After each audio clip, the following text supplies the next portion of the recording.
to an aerodrome eventually called Palata, which was near Bari, a big grass field. And it was quite strange, you know, being on grass again in a big field like that.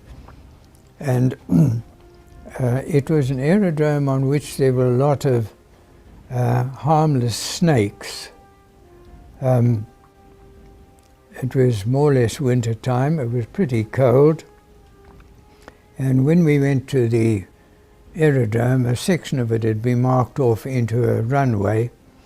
There was a big notice up saying, "Do not cross the runway if aircraft are landing or taking off." And usually across it would drape 3 or 4 snakes in the morning, because there was an abundance of these things. And so we got used to snakes to an extent, but it was strange. Quite often in the morning you'd be walking to the dispersal, and it was like a Tom and Jerry cartoon. You'd see the pilot, his body would stay where it is, but his legs would sort of come up and he'd move sideways, and you knew that there was a snake there. But they were usually almost semi-frozen. Yeah. And as I say, they were not dangerous. They were frightening, but not dangerous. And sometime later, we were on Spit 8 at that stage. Colonel Loftus decided that he would take the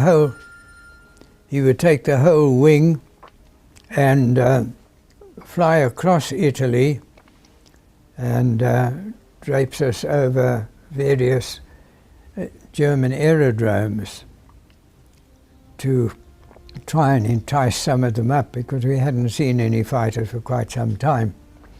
And all 36 of us were bouncing around over Perugia, which was a very hot aerodrome, and they don't like aeroplanes flying over them. The ack was very thick. And suddenly, in among all these black puffs and red centers and bouncing around aircraft, we suddenly heard a voice, "I've got a snake in my cockpit." And it's Johnny Seckham. And the boys are always most helpful in a case like that. One of them said, "Johnny, man, get out a flute and charm it." Another one was rather rude, and he said, "Johnny, do up your fly." All those sort of helpful things with all this little lot going on. And so eventually we come down to land, and I formated off Johnny's wing as he came in, and he rounded out.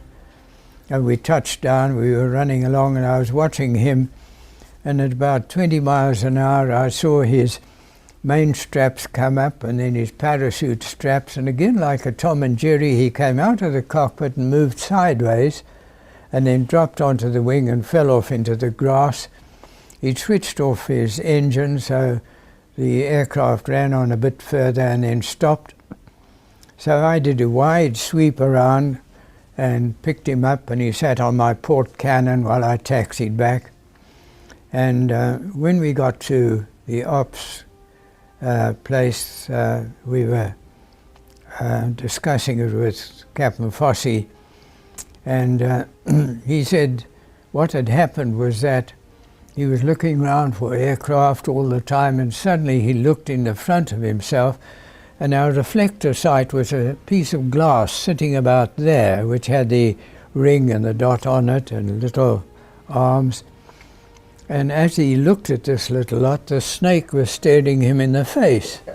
So what he did is he whipped his specs down in a hurry, and then he hit it, and it disappeared. Now he really was worried. So he got his feet off the floor onto the top pedals and flew on, bouncing around all over the place, and then he felt something tapping his left gauntlet, and he looked, and it was coming along his throttle linkage.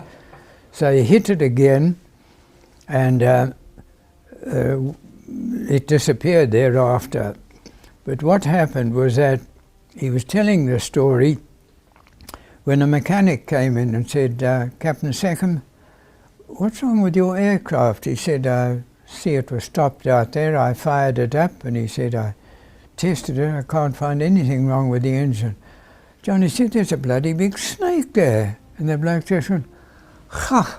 And he's down there, stone cold, lying next to us. We're watching him out like a light. And one other dealing with that.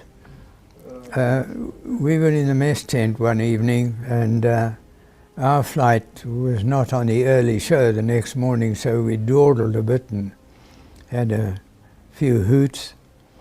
And at that stage, quite a number of the blokes were living in bivvy tents, which were 3 feet high, 3 feet wide, and about 6'6" long. And one of our pilots was sleeping in this, not far from the tent. He was on early shift the next morning. And we were coming out, and one of my mates trod on something, and he thought it was one of the snakes, and he got off it in a hurry, but it wasn't. It was a piece of rope about that long. So he picked it up, and I looked at him, and I saw a devilment in his eyes. And he pussyfooted up to this tent, and he opened the flap of the tent, and the pilot was inside in his sleeping bag, and he went, "Wah!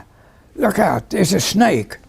And this boy woke up, and he did that, and he felt this thing, and all we saw was the tent running along with 2 feet sticking out of the bottom. He just torn those little spikes out. He just ran out of his sleeping bag and ran, taking the tent with him. We scarpered because he was a big, strong, healthy man, and he had a very good command of the English language, and he was expounding and saying what he thought of us.